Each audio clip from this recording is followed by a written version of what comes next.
Saya berharap PAI ke depan menjadi rujukan wisata paling tidak untuk wilayah Tegal, Pemalang, Kabupaten Tegal, dan Brebes. Jadi destinasi wisata. Dalam konteks ini maka kami akan melibatkan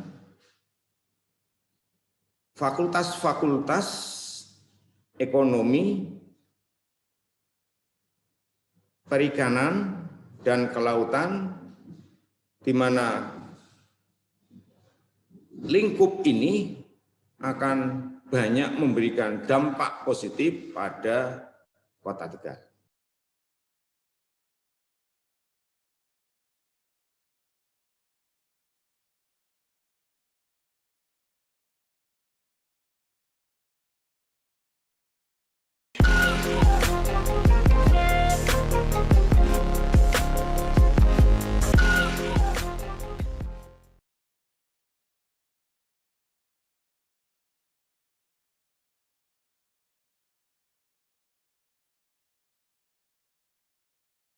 Assalamualaikum warahmatullahi wabarakatuh. Waalaikumsalam warahmatullahi wabarakatuh. Bersama saya Bambang Sadono di channel Inspirasi Jawa Tengah. Mudah-mudahan channel ini selalu bisa memberi inspirasi, motivasi, edukasi, informasi, dan syukur membantu mencari solusi. Kami sedang mempersiapkan beberapa video untuk ikut mengayu bagio hari jadi Kota Tegal yang ke-441. Dan saya sekarang sudah bersama dengan Profesor Dr. Fakhrudin MPD, Rektor Universitas Pancasakti Tegal. Apa kabar, Prof? Alhamdulillah sehat. Prof, Tegal ini dikenal sebagai kota bahari sejak dulu. Jadi berarti kekuatannya memang ekonominya di sektor perikanan dan kelautan. Sedangkan Universitas Pancasakti berbasis di Kota Tegal. Bagaimana ini koneksi antara penyiapan SDM oleh UPS dengan kebutuhan konkret yang dihadapi oleh masyarakat Kota Tegal? Monggo, Prof. Terima kasih. Kota Tegal memang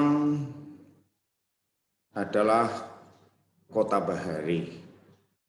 Maka UPS yang berlokasi di Tegal bagaimana memperkokoh jati diri Kota Tegal sebagai kota bahari.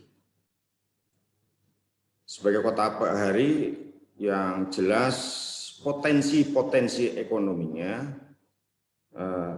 seharusnya banyak berbasis pada kelautan dan perikanan. Yang terjadi, Tegal itu terkenal dengan satenya. Kalau orang Semarang katanya kalau ke Tegal belum sate, itu katanya belum ke Tegal. Nah, seharusnya bukan itu. Ya, mohon maaf sebentar, Bro. Apakah karena itu ini kampus Universitas Pancasakti itu dulu gedungnya namanya Gedung Sate bukan? Bukan ya? Bukan.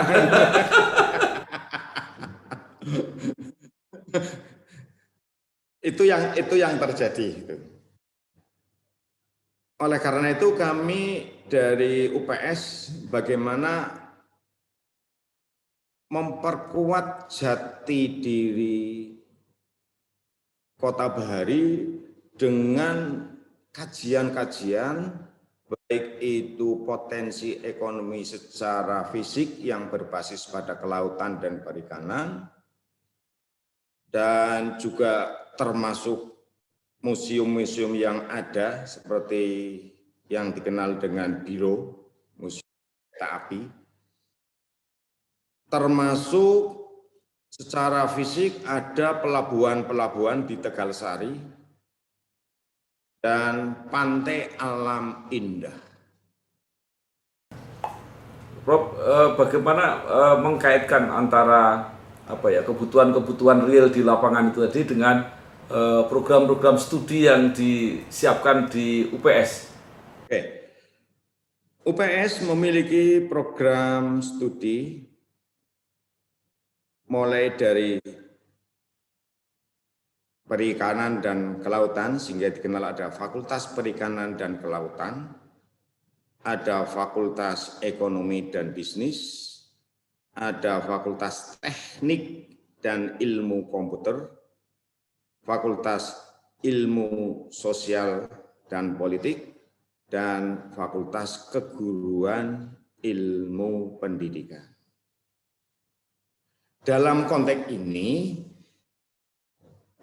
bagaimana kami bisa memberikan kontribusi kepada wilayah Tegal, dan bahkan sebenarnya tidak hanya wilayah Tegal, tapi kawasan Tegal yang dengan budaya Tegalan, di mana budaya Tegalan itu meliputi wilayah Kabupaten Pemalang, Kabupaten Tegal, Kota Tegal, dan Kabupaten Brebes. Nah, ini akan menjadi sasaran kami bagaimana memberikan kontribusi tidak hanya ke Kota Tegal, tapi kawasan-kawasan yang tergabung dalam budaya Tegalan.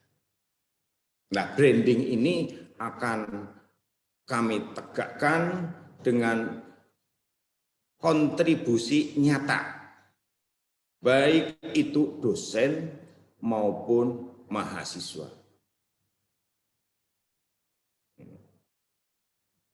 Satu contoh misalnya, Pak, Pantai Alam Indah itu memiliki potensi sebagai wisata.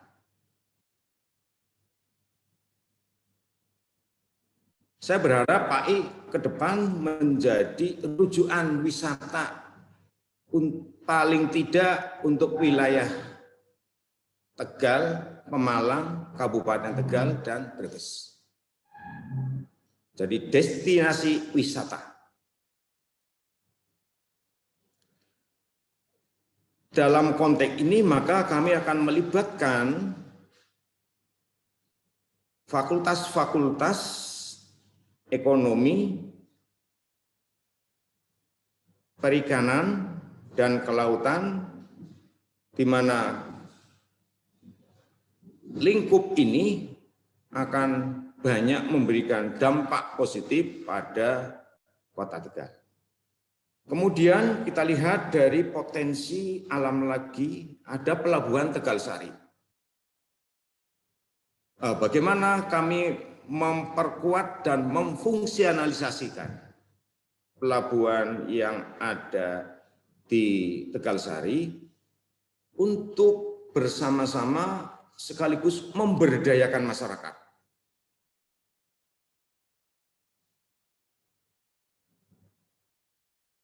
Basic masyarakat kita banyak yang nelayan. Oleh karena nelayan, maka bagaimana hasil-hasil budi nelayan, kemudian hasil-hasil perikanan seperti tambak-tambak itu menjadi potensi pengembangan ekonomi kerakyatan melalui UMKM.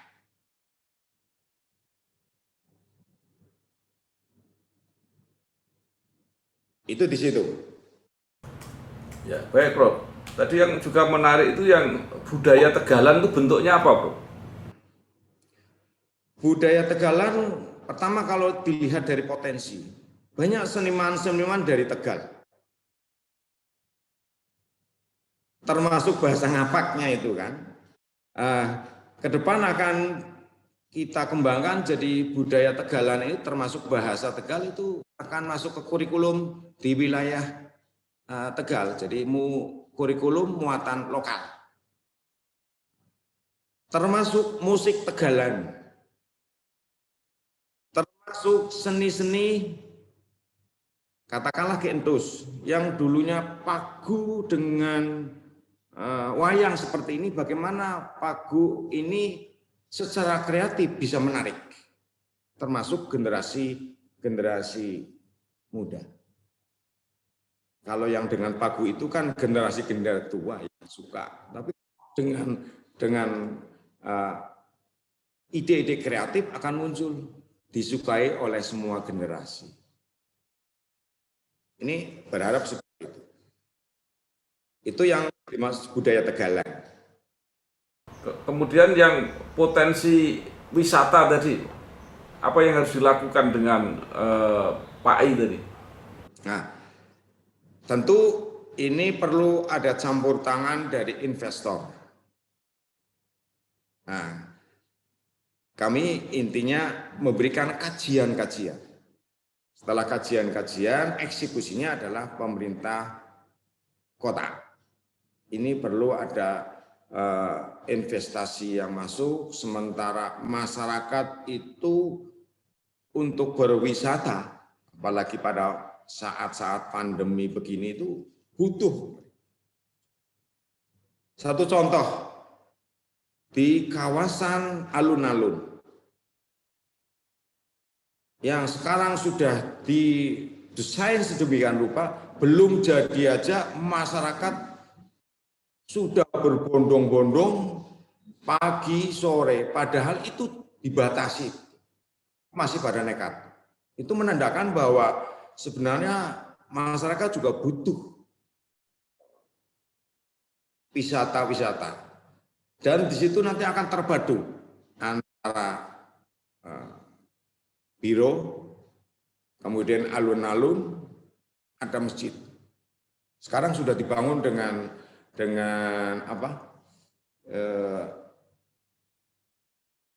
jalan-jalan yang sudah terpadu. Nah, ini salah satunya di situ. PAI pun seperti itu. Bagaimana agar PAI, Pantai Alam Indah ini jadi betul-betul destinasi. Paling tidak kalau orang ke Tegal, kalau belum ke Tegal belum puas.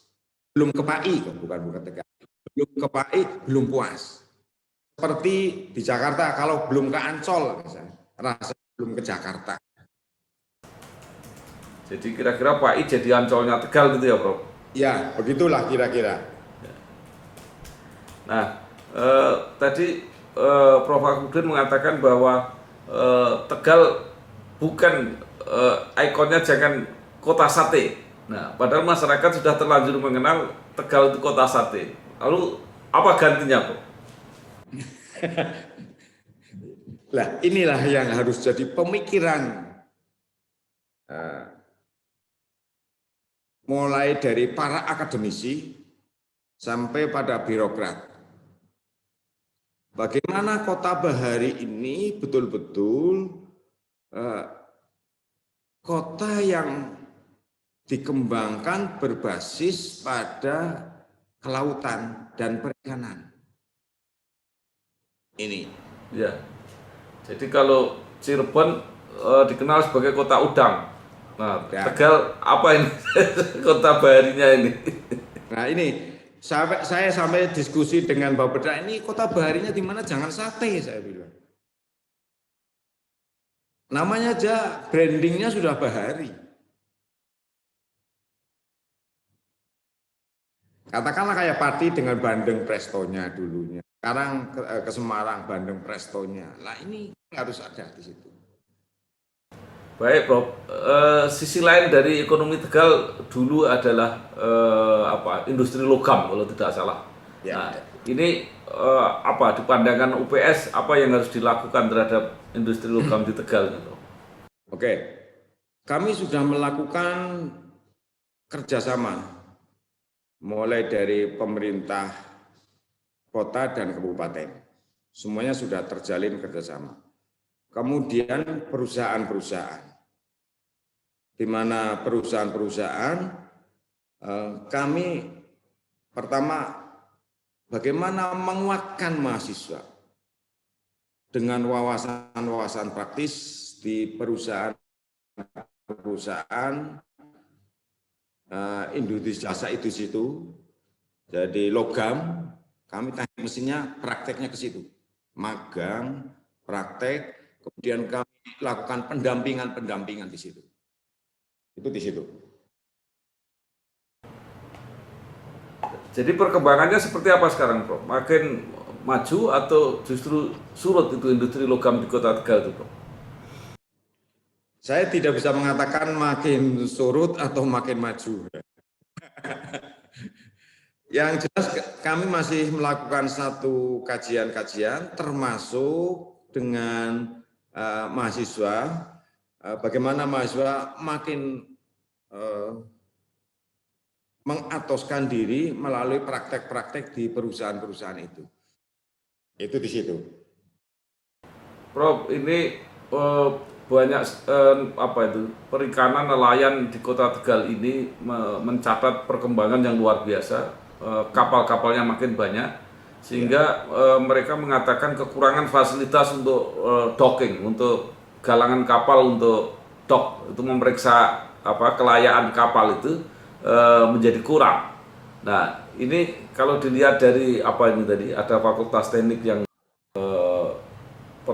jurusan mesin dan sebagainya itu, apa sebenarnya masalah mereka? Kurang tenaga kerja atau apa sebenarnya? Sebenarnya kalau masalah tenaga kerja tidak kurang. Artinya bahwa tenaga kerja lulusan-lulusan mulai dari D3 di UPS sampai S1 dan bahkan perguruan tinggi lain sebenarnya tidak kekurangan. Hanya persoalannya masing-masing istilahnya jalinan kerjasama dalam bentuk action nyata kadang belum diwujudkan. Nah, Prof, di sisi yang lain, Tegal ini juga mencanangkan diri sebagai kota jasa perdagangan dan tadi pariwisata. Tadi sudah banyak disinggung oleh Prof. Fakhrudin. Nah, sekarang yang jasa perdagangan, perkembangan pasar modern, perhotelan dan sebagainya. Ini kalau sinergi atau keterkaitannya dengan UPS apa, Prof? Baik. Dalam kaitan ini memang industri jasa mulai dari perhotelan, pasar-pasar modern ini berkembang pesat. Hanya saja ini artinya antara UPS dengan mulai perhotelan, kemudian pasar-pasar modern memang belum tersentuh secara sinergi. Artinya kegiatan-kegiatan itu ada sudah, tetapi belum sepenuhnya saling menguntungkan antara kedua belah pihak ini. Ini belum begitu istilahnya signifikan sekali. Bagi kami kan yang penting adalah begini, pertama mahasiswa kami memberikan penguatan kepada mahasiswa wawasan praktis terkait dengan industri jasa, industri yang terkait dengan UMKM, kemudian UMKM yang berbasis kelautan, dan juga pariwisata. Mungkin UPS punya perencanaan atau program-program ke depan tadi merespon masalah-masalah yang konkret dihadapi oleh Kota Tegal, Prof. Ya, saya berharap ini UPS nantinya jadi rujukan bagi pemerintah Kota Tegal. Pertama, dalam pemberdayaan masyarakat. Yang kedua, memberikan penguatan budaya Tegalan. Yang ketiga, terkait dengan industri pariwisata.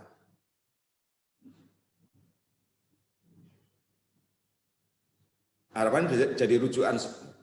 Jadi kajian-kajian yang melibatkan UPS.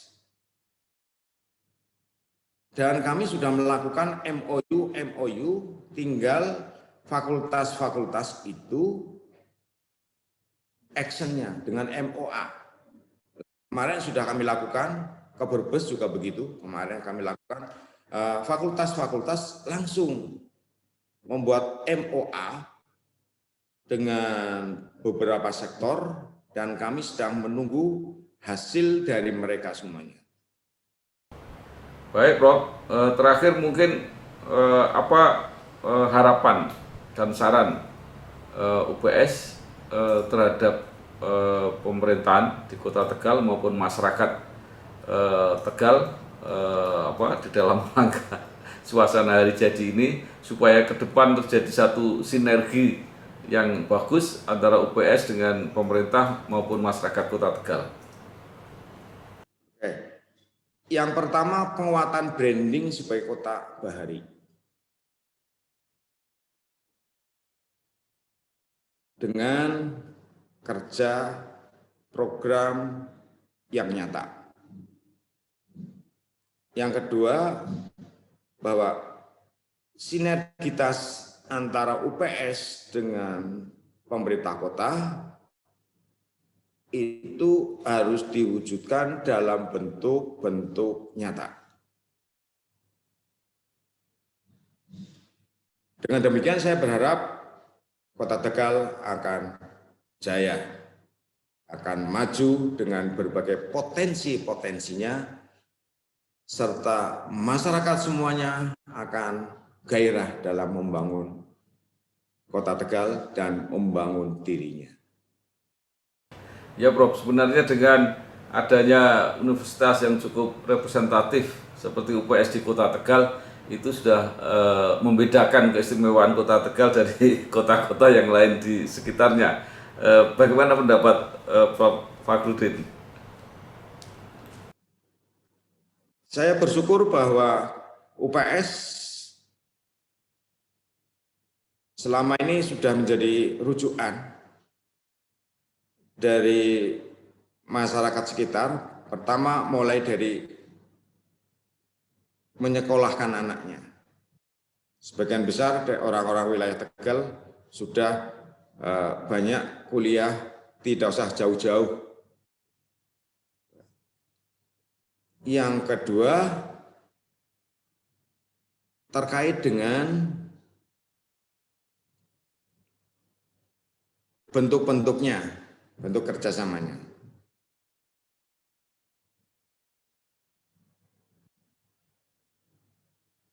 Jadi sudah menjadi rujukan.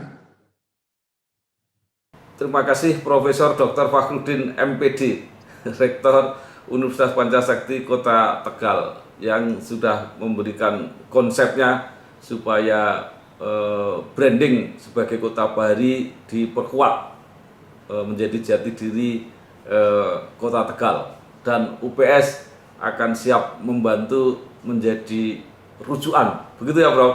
Ya. Oke. Sekali lagi terima kasih. Mudah-mudahan sukses, UPS makin maju dan memberi manfaat langsung kepada masyarakat Kota Tegal maupun pemerintah di Kota Tegal. Matur nuwun, Prof, sukses. Wassalamualaikum warahmatullahi wabarakatuh. Waalaikumsalam warahmatullahi wabarakatuh. Terima kasih.